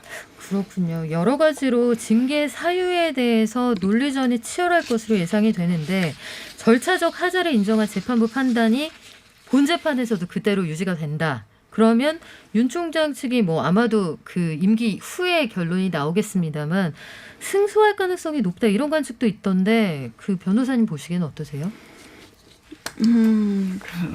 제가 작두를 타는 사람은 아닌데 일단은 절차적 하자에 대해서는 의견이 나뉠 수는 있는데 네. 저는 법원의 분위기, 요즘 판사들의 의식 그리고 물론 개개 판사가 독립적으로 재판을 하는 겁니다만 크리스마스 이브 날이었죠. 그 정경심 교수 재판을 보고 제가 또 충격을 받았거든요. 그 전날에 이제 법정 구속이 됐죠. 예. 네. 그래서 참 이 정부에 관여했던 인사에 대해서 호의적이지 않아서 이런 형량도 굉장히 중요했고 그리고 임정혁 부장판사가 소감을 물은 것도 저는 굉장히 충격이었어요. 지금 머리를 망치로 두드려 맞은 듯이 그래요. 그 흔치 않은 일이죠. 백지인 상태의 네. 사람에게 저렇게 굴복을 얻어내려는 건가 해서 참 유감스러웠습니다. 네, 유감스럽다 한마디가 뇌리에 남는데 서 변호사님 지금 전화 연결되어 있는 거 맞죠? 어디 가신 거 아니죠? 네, 맞습니다. 네, 잘 네. 듣고 있습니다. 네, 서 변호사님 저도 예전에 서 변호사님이 SNS에 올려주셨던 짬뽕 사진 본 기억이 납니다. 짬뽕을 제가 올린 적 없습니다. 아 그런가요? 그거는 이정열 판사님. 아 죄송해요, 제가 잘못 알고 있었네요. 서 저는 변호사님 카카 짬뽕이 아니고 가카이 빅녀씨. 메뉴가 다른 거네요. 그 예, 메뉴가 짬뽕은 완전히 그쪽이고 다릅니다. 엿은 변호사님이시고 맞죠? 그렇죠. 저는 엿이에요. 그러네요. 짬뽕이 아니고. 예, 제가 죄송합니다. 제 엿으로 많은 정정하겠습니다. 분들이 헷갈려하시더라고요. 네, 이정열 판사님은 짬뽕, 서기호 변호사님은 엿입니다. 예. 코로나19 검사 왜 받으셨어요? 제가 확진 받은 게 아니고요. 네. 요즘 방송 관계자분들이 확진 받으신 분이 생겼었다고 그래서 네. 보건소에서 연락 받은 건 없는데 그냥 선제적으로 제가 혹시 몰라서 이제 검사를 받아봤습니다. 토요일 날 검사 받았는데 다음 날 이제 음성으로 나왔습니다. 아, 혹시라도 남에게 피해를 줄까봐 이승원 씨도 음성이고요. 사실 저도 검사 받았는데 저도 음성입니다. 다행이고요. 그 변호사님 하루빨리 관계자들에서 같이 뵙기를 바라는데 이현주 변호사님하고 윤석열 총장 복귀 이후에 벌어지는 여러 가지 문제들 얘기하고 있었거든요. 여당에서는 집행정지 부분이 인용된 다음에 강조하는 게 이게 윤석열 총장이 그렇다고 면죄부 받은 게 아니다. 이 얘기인데요. 이게 어떻게 보면은 재판부가 문제 없다고 한 것 같은데 여당이 이렇게 얘기하는 근거는 뭐예요? 재판부는 결론에 있어서만 집행정지 결정을 내렸을 뿐이지 그 이유 부분에서 보면 판사사찰 문건이 매우 심각한 문제가 있다. 라고 인정을 했고 감찰 방해도 소명이 있다라고 인정을 했습니다. 네. 적어도 재판부 판단에 의하더라도 2개의 징계 사유는 인정이 된다고 판단을 했기 때문에 윤석열 총장이 잘못이 전혀 없다 이렇게 판단한 게 아니거든요. 네. 그렇기 때문에 면죄부 준 건 아니다라고 표현을 한 겁니다. 그러면 이런 내용은 본 재판에서 자세하게 다뤄봐야 할 텐데 절차적 공정성을 강조한다. 그러면 윤석열 총장 측이 이길 가능성이 높다 이런 관측이 나오던데 변호사님 보시기엔 어떠세요? 제가 보기엔 100% 이길 겁니다. 그러니까 그 재판부가 이미 딱 윤석열 승소로 결론을 내린 상태이기 때문에요.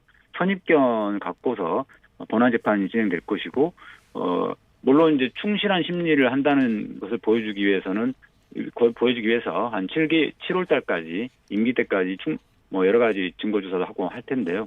이미 재판부는 절차 사자가 있다라고 단정을 짓고 있고 또 징계 사유 중에 2개가 인정이 되지만 좀 정도가 좀 경미해 보인다. 심리를 더 해봐야 되겠다. 이런 정도잖아요. 네. 재판부는 굳이 인정한다 하더라도 경징계 사안 아니냐. 견책이나 이 정도로 지금 보는 것 같습니다. 답정너다 이런 말씀 해주셨는데 지금 잠시 속보 하나 전해드리고 가겠습니다. 문재인 대통령이 변창흠 국토부 장관, 정영애 여성가족부 장관의 임명안을 제가했습니다. 문제 없이 취임을 하게 될 것으로 보이는데 향후 정국에 어떤 변화가 있을지 주목해 보겠습니다. 서 변호사님 말씀 계속 나눠보겠는데요. 그 윤 총장이 100% 승소할 거다 이렇게 말씀하셨어요. 재판부가 이미 선입견을 가지고 네. 재판을 진행하고 있다는 뜻이고요. 특히 기피 의결에 관한 부분에 대해서는 제가 25일 날 이승원의 명랑시사 프로그램에 출연을 해가지고 상세히 설명을 드렸듯이 이거는 굉장히 잘못된 판단입니다. 그 나머지 기피 신청을 당한 사람이 그거를 당한 사람을 거기에 포함을 안 시켜버리면은 누구나 다 기피 신청해가지고 가반수 안 넘기게 해서 징계 의결을 못하게 만들어버릴 수 있거든요. 기피 신청이 네. 남용됩니다. 그런데도 불구하고 그 부분을 그렇게 인정을 한 걸 보면은 윤석열 총장 측의 나머지 절차 주장은 다 배척하면서도 그것만 인정한 것은 결국 집행정지를 시켜주기 위해서 그렇게 무리하게 법리 구성을 했다고 봅니다. 그래서 여당 일각에서는 지금 윤석열 검찰총장에 대한 탄핵이 필요하다 이런 얘기도 나오거든요. 이게 정치권에서는 선언적으로 할 수 있는 얘기인데 법률가의 시선으로 볼 때는 탄핵이 가능할까요? 예, 일단 결론적으로 말씀드리면 어렵다고 보는데요. 왜냐하면 헌법재판소에서 탄핵 심판을 하지 않습니까? 그때 탄핵을 인용하려면 헌법이나 법률을 중대하게 위배했을 때라고 해서 중대한 사유가 있어야 됩니다. 중대한 이거 참 해석하기 나름이네요. 무슨 뜻이냐면은 네. 파면이라는 거는 이제 해임보다도 훨씬 더 중대한 이거는 징계라고 표현하지 않고 이제 탄핵이라고 표현하지 않습니까? 네. 그래서 굉장히 중대한 위법 사유가 있어야 된다. 헌법이나 법률 위반의 정도가 매우 중대해야 한다. 과거 노무현 대통령에 대한 탄핵이나 박근혜 전 대통령에 대한 탄핵 마찬가지였습니다. 그래서 노무현 대통령의 경우는 중대한 사유가 있다고 보기 어렵기 때문에 이제 기각이 됐지 않습니까? 네. 그때처럼 지금 윤석열 총장의 사안은 징계 사유는 되지만 정직 이상의 중징계 사유는 되지만 탄핵에 이를 정도의 그 정도 사유는 아니라고 제가 보기에는 네. 그렇게 보이기 때문에 더군다나 헌법재판소 재판관 9명 중에 6명의 찬성을 이제 얻어야 되는데 상황이 이끌어내기가 만만치가 않겠네요. 진보적 성향의 네. 헌법재판관이 일부 있긴 하지만 그분들을 제외하더라도 6명을 넘기 어렵다라고 보는 거죠. 네, 오늘 서 변호사님 말씀은 여기까지만 듣고요. 다음 주에는 스튜디오에서 더 자세한 얘기 듣겠습니다. 지금까지 서기호 변호사였습니다. 고맙습니다. 네, 감사합니다. 네. 변호사님, 우리 탄핵 얘기 이어가 볼게요. 김두관 의원이 이 얘기를 하면서 이거 윤 총장하고 가족에 대한 특검이나 공수처 수사를 탄핵하고 동시에 추진하면 헌재 설득할 수 있다. 그러니까 지금 헌법재판소로 이걸 보낸다는 건 국회가 사실상 기소하는 검찰 역할을 하고 헌법재판소가 재판을 통해서 결론을 내려주는 그런 구도가 되는 건데 김두관 의원의 얘기가 현실성이 있는 건가요? 저는 그렇게 보지 않습니다. 왜냐하면 박근혜 대통령만 해도 그 국회에서 의결을 해서 헌법재판소에서 심판이 내려지는 게까지 3개월이 걸렸고, 네. 이제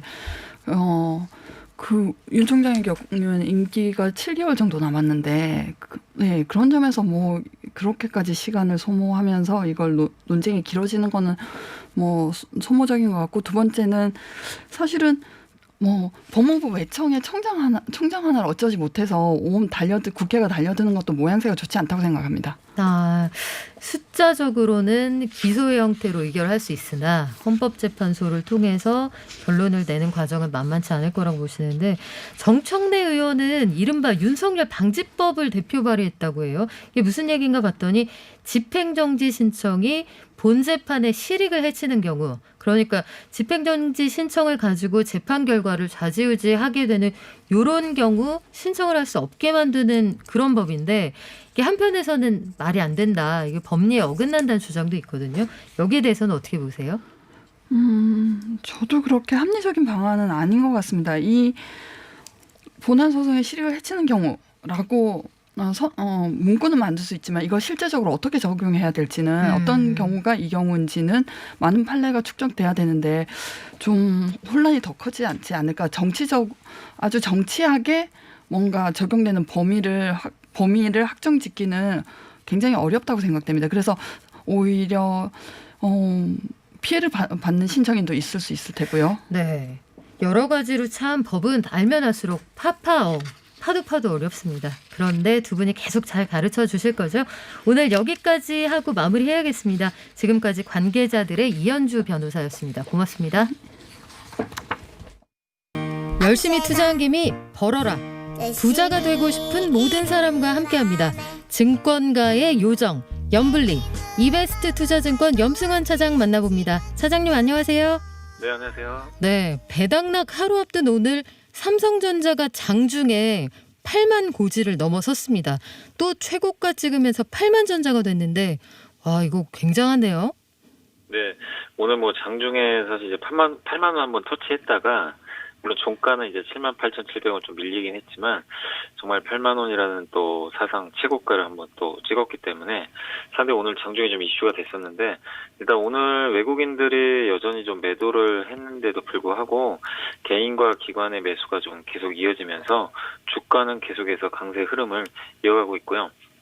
그 배경에는 역시 반도체인 것 같습니다. 반도체 가격이요. 지금 현재 25일째 상승을 하고 있거든요. 그래서 25일이요. 네, 25일 연속 가격이 계속 오르고 있습니다. 그러다 보니까 내년 반도체 업황이 더 좋지 않을까 하는 기대감이 있고 또 내년 1월 말에 실적 발표할 때 배당 정책을 발표하거든요. 그래서 네. 삼성전자가 이제 3년마다 한 번씩 발표를 해주는데 내년이 발표하는 날입니다. 그래서 내년에 3개년 배당 정책이 나오는데 좀 더 배당을 늘리지 않을까. 아무래도 이제 이재용 부회장 같은 경우 상속세 이슈가 있잖아요. 그렇죠. 그런 관점에서 배당을 또 늘릴 요인들이 발생을 했기 때문에 그 기대감 두 가지가 좀 맞물리면서 주가가 계속해서 강세를 보이고 있다라고 생각하시면 좋겠습니다. 그렇군요. 그러면 그 아주 오랜만에 대주주하고 일반 개미들의 이익이 중첩되는 시장 상황이잖아요. 그래서 지금이라도 들어가야 돼? 말아야 돼? 이거 고민하는 분들 많으실 것 같은데 앞으로도 더 오릅니까? 주가는 아니 저는 이제 좀 크게 내년 이맘때를 보면 이제 한 10자로 가지 않을까 그런 생각을 하고 있는데 앞자리가 네. 바뀐다고 보시는군요. 바뀌긴 하는데 그러기 위해서는 또 여기서는 약간의 체력 비축이 좀 필요하거든요. 너무 힘없이 달려왔기 때문에 그래서 타이밍을 좀 말씀을 좀 드리면 지금 당장은 아닌 것 같아요. 지금 8만 원까지 온 상황에서 네. 내년 이익 전망치 기준으로 우리가 이제 이익 대비해서 주가가 얼마 되느냐를 PER로 나타내는데 그렇죠. 이게 15배로 싸지는 않아요, 사실. 역대로 봐도 삼성전자가 보통 10배 이하의 거리가 됐는데 상당히 PER 재평가를 받고 있다고 볼만하네요. 네. 그래서 이제 그런 것 때문에 PER 15배도 이렇게 주가가 강하긴 한데 과거랑 대입을 해보면 지금 그만큼 또 많이 올라온 것도 사실이니까 저는 조금 이제 8만 원 부근에서는 숨고르기를 좀 할 것 같습니다. 그래서 살려고 좀 고민하신 분들은 지금 자리에서 사는 것보다는 조금 뭐 혹시라도 1월 달에 조정이 한번 나올 수도 있는 거거든요. 그래서 조금 눌림목 조정을 한번 이용을 해보시고 중장기적인 시각에서는 뭐 주식을 지금 팔 필요는 없습니다. 다만 사는 게 고민되시는 분들은 조금 한번 가격적인 부담은 있으니까 좀 기다려보자 이렇게 말씀을 드리겠습니다. 네, 높이 점프하기 위해서 잠깐 수그릴 때 그때를 노려라 이런 말씀인데 다른 종목들 분위기는 어떻습니까? 오늘 요새 그 드라마 한국 드라마 관련주가 정말 뜨겁거든요. 뭐 예를 들면 에이스토리라든가 또 스튜디오 드래곤이라고 많이 들어보셨을 거예요. 그렇죠. 요즘에 스위트홈이라는 드라마 많이들 보고 계실 텐데 net플릭스 통해서 OTT로 인기 끌고 있는 네. 네 맞습니다. 그게 미국에서 드라마 순위 3위를 했더라고요. 오. 이게 참 한국 드라마가 미국에서 10위 안에 드는 것도 참 처음 보는 현상인데 네. 뭐 마치 이제 BTS가 미국에서 흥행을 한 것처럼 한국의 드라마마저도 이제 미국 시장을 이제 그 잠식을 할 정도로 굉장히 이제 각광을 좀 받고 있는데 결국 한국 드라마에 대한 이제 재평가가 저는 좀 시작이 됐다 이렇게 보고 있습니다. 그래서 오늘 좀 관련 기업들이 좀 굉장히 뜨거웠었고 그 다음에 우주항공 관련주도 좀 강했는데 한국의 뭐 하나시스템이란 기업이 미국의 그 저궤동 위사업체를 인수했다라는 그런 보고서가 좀 나오면서 좀 강세를 보인 게 특징적이었고 좀 안 좋았던 섹터는 바이오입니다. 오늘 셀트리온 같은 이제 대표 바이오주들이 좀 오늘 주가가 많이 빠졌거든요. 근데 그 이유는 뭐냐면 대주주들 같은 경우 지금 이제 한 종목에 10억 이상 갖고 있는 대주주 같은 경우는 네. 내년도에 이제 수익이 난 거에 대해서 양도세를 내야 되거든요. 그렇죠. 근데 셀트리온 같은 경우는 개인 대주주분들이 되게 많으세요. 그래서 10억 이하로 이제 맞추기 위한 물량이 오늘 많이 나온 것 같습니다. 실제로 지금 장 끝나고 제가 수급을 봤는데 개인 투자자분들이 셀트리온을 대량 매도를 했더라고요. 그러니까 아무래도 대주주가 되는 걸 좀 회피하기 위한 일시적인 물량이 나오면서 오늘 좀 전체적인 바이오주들은 분위기가 좀 좋지 않았다라고 좀 말씀을 드리겠습니다. 네, 일시적으로 매물을 좀 내놨다가 1월 장에서는 다시 수급이 또 달라질 수도 있는 거죠? 내일 뭐 바로 살 수도 있는 거죠. 왜냐하면 내일부터는 이제 주주랑 상관이 없거든요. 그렇죠. 대주주 요건에 해당이 안 되기 때문에. 장부 마감한 상황이니까요. 네네 맞습니다. 그렇군요. 2020년 마지막 주입니다. 이번 주 주식시장 전망 이제 마지막 주인데 끝까지 최선을 다해보겠다 이런 개미들에게 어딜 좀 눈여겨보라고 얘기해주고 싶으세요? 사실 이게 아까 말씀드린 대로 주주 명부 확정이라든가 대주주 양도 차익과세 불확실성 때문에 중소형주들 좀 매물이 나왔거든요. 근데 그게 이제 오늘부로 해소가 됐기 때문에 그동안 좀 부진했던 중소형주가 내일부터는 좀 강세를 보일 것 같습니다. 그리고 전통적으로 보면 12월 말하고요. 1월 초에는 항상 코스닥이 더 좋았어요. 코스피보다는. 네. 그런 걸 감안을 해봤을 때 코스닥의 대표적인 뭐 중소형주들이 역시 바이오가 많기 때문에 바이오나 헬스케어 관련주들 관심 있게 보시고, 그리고 보통 연초에는 또 신작 게임에 대한 얘기들이 많이 나와요. 그래서 게임주들도 보통은 그 수익률이 괜찮았기 때문에 헬스케어 업종하고 게임주 내에서 좀 모멘텀이 부각되는 기업들 한번 공부하셔가지고 공략을 해보시면 좋을 것 같습니다. 네, 오늘 말씀 고맙습니다. 오늘 돈과 함께는 여기까지고요. 이베스트 투자증권 염승환 차장이었습니다. 고맙습니다. 감사합니다. 네.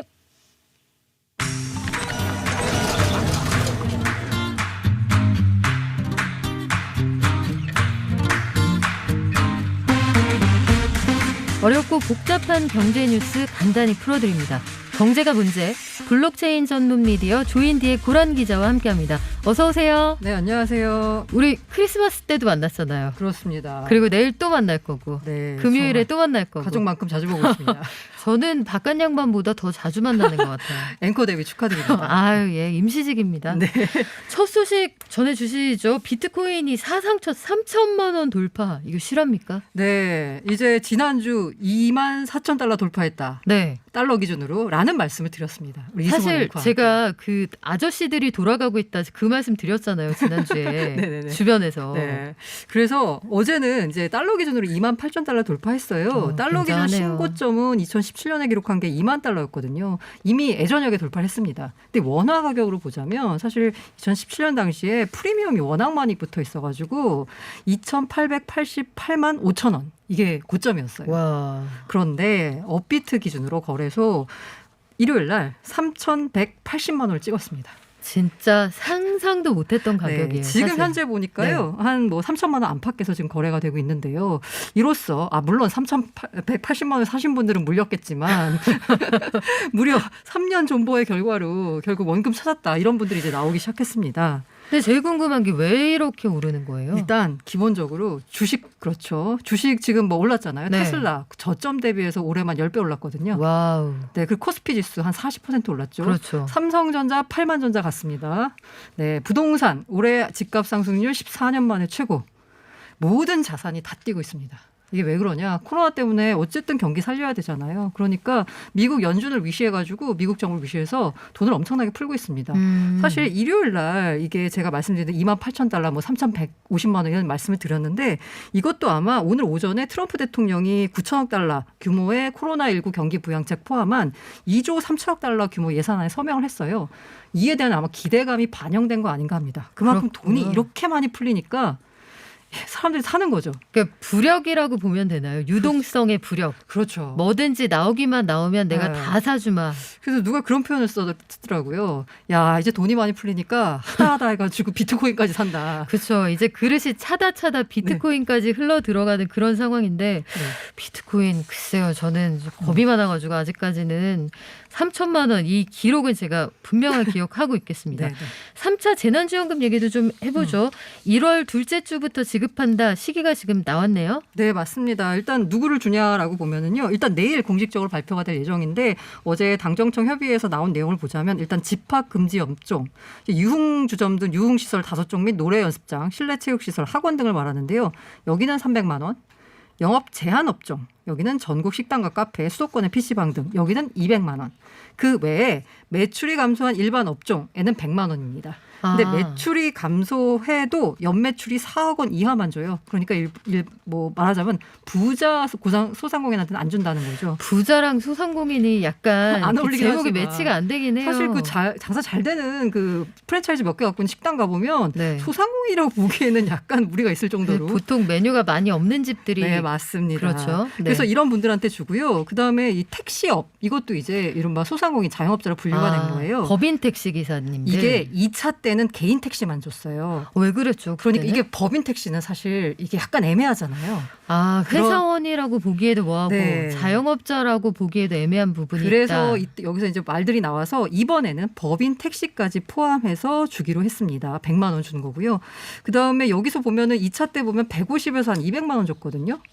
이게 왜 그러면 한 100만 원 정도 늘어났나라고 네. 보면 임차료 목적으로 이제 지원해 주는 겁니다. 아. 임차료 명분으로 이제 문재인 대통령이 네. 야, 임차료 지원 방안에 대해서 고민을 좀 해봐라라고 했잖아요. 그래서 사실 여당 쪽에서 나온 게 심지어는 이게 그 안 깎아주면 이른바 이제 뭔가 벌금 페널티를 물리는 이런 조항까지 좀 입법을 하려고 좀 시도를 했었잖아요. 강경하네요. 네, 했었는데 이 위헌 논란이 있기 때문에 그렇죠. 요건 이제 후퇴를 하고 대신에 이제 100만 원을 지원하는 걸로 했습니다. 이제 그밖에 뭐 이른바 특수고용직, 택배기사, 보험설계사 이런 분들과 방문 및 돌봄 서비스 종사자 이분들도 지원하거든요. 대충 한 50만 원씩 지급하기로 했어요.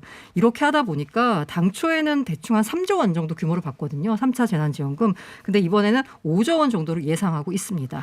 예상보다 그 예산 규모도 훨씬 늘어나는 거고 대상자도 지금 많아지는 거잖아요. 맞습니다. 한 580만 명 네, 된다는 맞습니다. 건데 이 역설적으로 보면 지원이 필요한 사람이 그만큼 많다. 이렇게 그렇죠. 이해할 수 있는 거죠. 근데 이게 이제 소상공인 같은 경우에 이게 애매한 게요. 아까 제가 영업 제한 업종, 집합 금지 업종 이렇게 말씀을 그렇죠. 드렸잖아요. 그러니까 가장 강력한 규제를 네. 받은 분들이 가장 300만 원이라는 가장 고액을 네, 받아가실 맞습니다. 수 있고 영업을 9시 이후 제한받은 분들은 200만 원, 그렇죠. 나머지는 100만 원. 원인데 이게 네. 문제가 뭐냐면 이제 정부 발표를 보자면 발표 이후 내일 발표한다고 말씀드렸잖아요. 수일 안에 지급 대상자한테 문자로 공지할 계획이라고 합니다. 일단 지급 대상자가 금방 분류가 되는 게 네. 집합금지 업종이나 영업 제한 업종은 업종별로 하잖아요. 사업자 등록이 돼 있는 걸로 맞습니다. 갈라서 보낸다는 얘기네요. 이건 이제 바로 보낼 수 있는데 네. 그래서 그냥 온라인으로 사업자 번호와 계좌 번호만 확인하는데 지원금을 바로 지급한대요. 요분들은 이제 괜찮아요. 문제가 뭐냐? 일반 업종이죠. 이분들은 애매하네요. 매출이 감소한 업종인데 이게 2차 때도 이랬어요. 이게 그냥 정부 발표는 이렇게 해서 제가 뉴스를 전해드리면 항상 댓글에 달린 게 뭐냐면 현장에서는 안 그런다. 못 받는 사람들 되게 많다라고 하는데 애매한 게 매출이 줄어들었다가 사실 전년비가 많잖아요. 그러면 실질적으로 코로나 사태 속에 매출은 줄었으나 전년 같은 달하고 비교해서는 매출이 늘었거나 같은 경우에는 지원이 안 된다는 거죠. 아니면 전년도 매출 실적이 없는 경우. 그러니까 뭐 예를 들면 영업 올 초에, 시작하신 지 얼마 안 된 분들. 올 초에 문을 열었다거나 뭐 이런 경우고 아니면 현장에서는 그 5월 중순쯤에 사업자 등록증이 나왔다. 근데 다 못 받았다. 1차, 2차. 뭐 이런 분들이 수두룩한 거예요. 그러다 보니까 현장에서는 지금 문의가 엄청나게 빗발친다라고 합니다. 네, 지금 말씀하신 것처럼 3306님이 제가 2차 소상공인 지원 10월 17일에 신청했는데 아직도 처리 중이래요. 네. 내년이나 될 것 같은데 이게 3차? 이거 될까요? 이런 의견 주셨는데 그러니까. 2차 못 받으신 분들 많습니까? 정부 입장은 지금 3차 같은 경우에 1월 초부터 신청을 받아서 1월 말까지 완료하겠다고 하거든요. 근데 현장에서는 2차도 못 받았다. 이런 얘기가 나오고 있어서 잘 선별해서 꼭 돈이 필요한 분들한테 빨리빨리 좀 돈이 나갔으면 합니다. 그래요. 이게 적기에 지원하는 게 사실은 가장 중요한데 두통도 두통 온 다음에 약 먹으면 소용없고 그렇죠. 조짐이 있을 때 먹어야 그 효과가 있다고 하더라고요. 좀 지켜보겠습니다. 그리고 신용등급 안녕 이렇게 써 있어요. 대본에 네. 신용등급 안녕. 새해부터는 점수제로. 이게 안녕 바이바이 그 뜻이죠. 하이 네, 맞습니다. 아니고요. 네, 하이 아니고 바이 네, 안녕이고요. 이게 뭐냐면 자 신용 등급, 등급이라는 말부터가 살짝 부담스럽긴 한데 그렇긴 해요. 이게 1등부터 10등급까지 있어요. 이게 등급제다 보니까 예를 들어서 보통 한 7등급부터를 이제 신용 등급이 괜찮다라고 분류하는 거고요. 6등급부터는 신용 등급이 좀 그런데 하위권으로 이제 분류가 됩니다. 그런데 이게 신용 등급 전에 1점부터 1000점까지 해가지고 점수가 있어요. 1000점이요? 네네. 그래서 10등급은 이제 뭐 거의 980점 뭐 이렇게 이제 다 맞으신 분들이고요. 네. 근데 이게 문제는 뭐냐면 신용 등급 7등급 상위권자와 6등급 하위권자의 신용도가 큰 차이가 없습니다. 그러니까 이른바 여기 이제 등급 이거 수능에서도 마찬가지인데요. 등급 칸막이 효과. 네, 맞습니다. 딱 직전에 잘린다는 얘기죠. 이게 애매하게 근데 6등급이 되면 상당히 많이 불이익이 있어요. 금리라던가 아니면 신용카드 발급 등등에 있어서.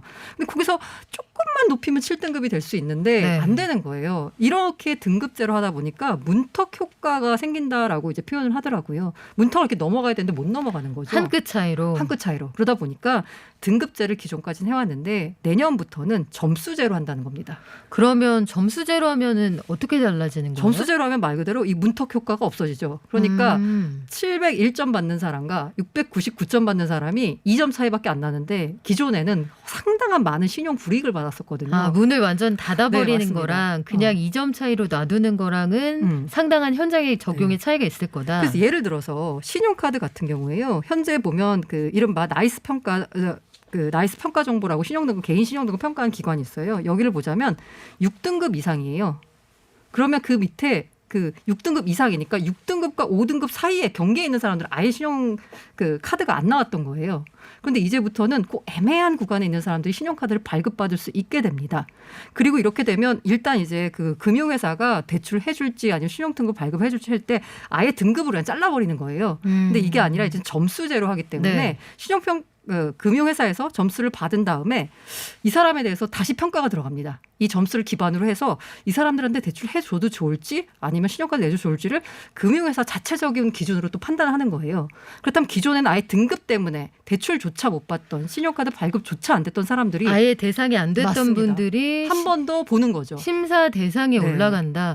그 부분이 포인트가 있겠네요. 네, 그래서 금융위원회의 입장은 이를 통해서 궁극적으로는 저신용층의 금융 접근성을 높일 수 있다라는 겁니다. 아, 그러면은 신용이 낮은 분들 입장에서는 좋죠. 이렇게 네, 달라지는 좋습니다. 제도가 네. 나쁠 게 없네요. 네, 좋죠. 제가 참고로 말씀드리면 이 전직 은행원 출신의 고란 기자가 해주시는 말씀이기 때문에 네, 6개월 더더욱 6개월. 신뢰가 간다는. 네. 그래서 지금 2767님도 같은 말씀 해주셨어요. 이 등급이 7, 8, 9등급은 대출받기 어렵거나 못 받아요. 맞아요. 이렇게 말씀해 주셨고 3151님 저희가 약간 그 놓친 부분이 있나요? 1등급부터가 좋은 거 아닌가요? 신용등급?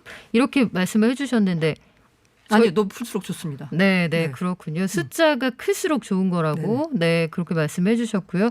지금 3차 재난지원금 아닙니다. 6등급 하위권자 차이가 없다. 죄송합니다. 네네. 지금 죄송합니다. 고란 기자님이 고 정정해서 네네. 바로 잡으셨고요. 3차 재난지원금 관련해서 문자도 굉장히 많이 오고 있는데요. 그 관련한 소식 저희가 이어서 또 전해드릴게요. 지금까지 고란 기자님이셨고요. 저는 이승훈 평론가를 대신해서 진행을 맡은 박연미였습니다. 내일 저녁 6시 10분에 더 명랑하게 찾아올게요. 편안한 저녁 보내세요.